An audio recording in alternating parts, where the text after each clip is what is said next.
శ్రీ పోతులూరి వీరబ్రహ్మేంద్ర స్వామి వారు వీరబ్రహ్మేంద్ర తత్వాలలో వివరించినటువంటి ఆధ్యాత్మిక జ్ఞానాన్ని గురించి ఇప్పుడు చెప్పుకుందాం.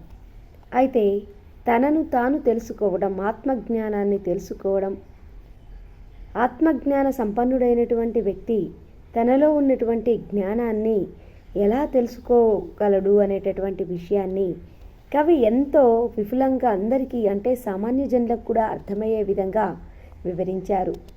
ఏ విధంగా అంటే చూడండి ఒకసారి.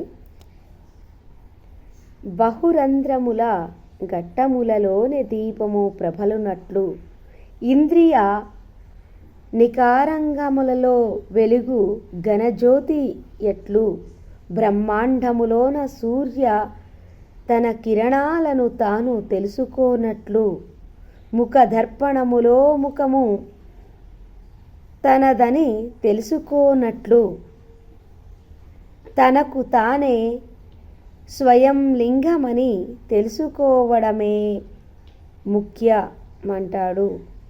ఇక్కడ చూడండి, బహురంధ్రాలు, అనేకమైనటువంటి రంధ్రములు కలిగి ఉన్నప్పుడు అందులో ఉన్నటువంటి దీపప్రభ వెలుగునట్లు, అందులో ఎక్కడో ఒక చోట హోల్లో నుంచి అది దీపం వెలుగుతూ ఉంటుంది.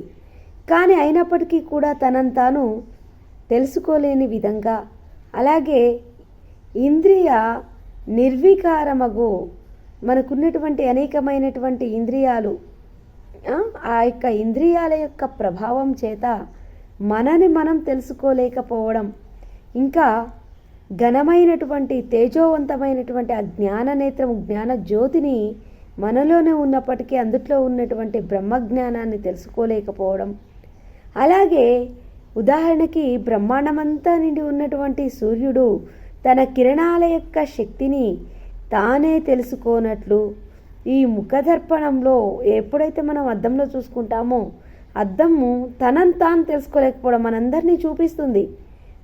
అంటే ఎదుటివారు చూసుకోగలరు తనలో, కానీ తనను తాను చూసుకోలేకపోవడం, తనను తాను చూసుకోగలిగినప్పుడు ఆత్మజ్ఞానాన్ని పొందినట్లే అని చెప్పేసి ఇక్కడ చెప్తున్నారు. అంతేకాకుండా ఇంకా అతి తేలికగా అర్థమయ్యే విధంగా కవి ఈ విధంగా వివరించారు.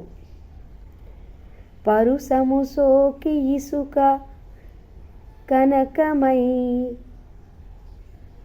ఆ కనకంబు ఇనుము కానట్లు. ఇంకా చూడండి, ఈ పరుసము సోకినటువంటి ఇసుక బంగారంగా మారుతుందట. ఆ కనకము మరి ఇసుకగా మారుతుందా ఎప్పుడైనా? ఒకసారి బంగారం రూపాన్ని పొందాక అది మళ్ళీ కూడా తిరిగి ఇసుక రూపాన్ని కానీ మట్టి రూపాన్ని కానీ ధరించదు. మట్టిలోనే, ఇసుకలోనే బంగారం అనేది పుడుతుంది. అలాగే వెన్న నిప్పునంటి నెయ్యి అయి తిరిగి, మరి అలాగే వెన్న కూడా కరిగిస్తే ఏమవుతుంది? నెయ్యిలాగా మారిపోతుంది. కానీ మళ్ళీ తిరిగి నెయ్యి వెన్న కానట్లు, మళ్ళీ తిరిగి ఎక్కడన్నా నెయ్యి తిరిగి వెన్నలాగా మారుతుందా? మారదు. అలాగే కాలిన కుండ తిరిగి మట్టి కానట్టు, మనం వాడేటటువంటి కుండలు ఉన్నాయి, ఆ పెంకల్లాగే ఉంటాయి, కానీ మళ్ళీ కూడా అవి మట్టిలో కలిసిపోతాయా? మట్టిలాగా అంటే కలిసిపోవట. ఇక స్వాతి చినుకలో ముత్యమై, ఆ ముత్యంబు మళ్ళీ నీరు కానట్లు, స్వాతి కార్తెలో ఒక ఆకాశం నుంచి కారినటువంటి వాన చినికి ఆ ముత్యపు చినుకులో పడగానే వెంటనే మూసుకొని ముత్యంగా మారుతుంది. కానీ అదే మరి ముత్యము మళ్ళీ నీరుగా, వాన చినుకుగా మారుతుందా అంటే మారదు.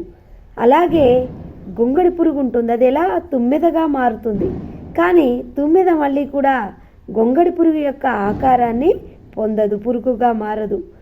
తానే లింగమయ్యున్నంత సంగతి ఎరింగి పిదప స్వయంభువ భావన పరమేశ్వరుడైన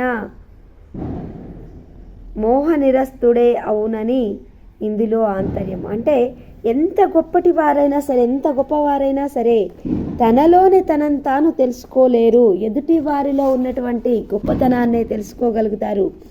అలా ఎవరైతే తనలో ఉన్నటువంటి బ్రహ్మజ్ఞానాన్ని, ఆ యొక్క బ్రహ్మతత్వాన్ని తెలుసుకోగలుగుతారో వారు గొప్ప వేదాంతులుగా, గొప్ప ఆత్మజ్ఞాన సంపన్నులుగా చెప్పవచ్చు అని ఇక్కడ కవి ఎంతో చక్కగా వివరించారు.